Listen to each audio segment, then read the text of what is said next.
Welcome back. 6:42 now on Daybreak, and we are remembering a time when the circus, a vice president, and a world leader all came to town in the same week. 2 on your sides, Dave McKinley has our weekly walk back through time when those stories and more were all news to you.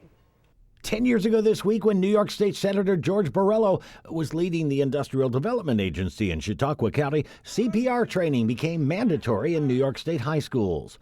That year's only gubernatorial debate was held here in Buffalo. The same week, Governor Cuomo sought to have people returning from African nations where Ebola was an epidemic quarantined in a hospital whether they had symptoms or not, before he bowed to pressure from those raising concerns about government overreach and individual rights this week in 2014.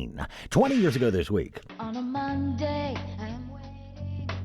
Big controversy surrounded Ashley Simpson and her infamous lip-sync performance on Saturday Night Live. Ground was broken on the Geico complex in Amherst, and a fire on Elwood Avenue meant curtains for a venerable business along which was then called The Strip, Chick's Barber Shop, which had been in operation for almost 50 years. The radio was right here when I found out that Kennedy was shot.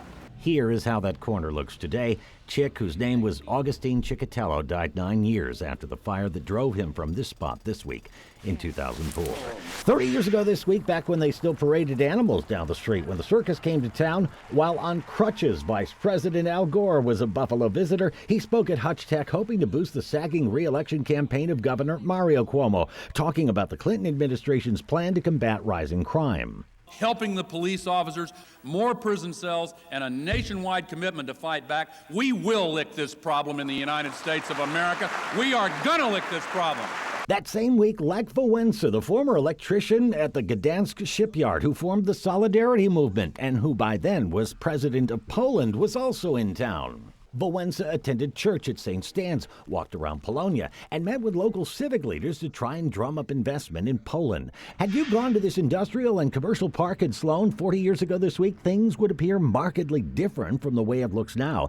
This week's News to You pop quiz: what entertainment venue still stood at what is now the intersection of Broadway and Allied Drive instead of all these trucks and warehouses this week in 1984? Remember, this was back when things were getting rough enough on the east side to the point where two prominent groups of residents, Polish Americans and African Americans, vowed to unite for change, but as reporter Ed Caldwell pointed out, it was not the first time they tried to breach the color barrier for common good.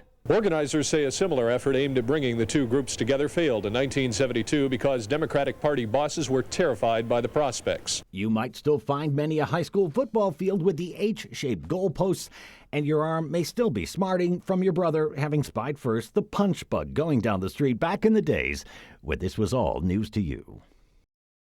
And here's the answer to this week's News to You pop quiz about what stood 40 years ago at what's now an industrial commercial complex at Broadway and Allied Drive in Sloan.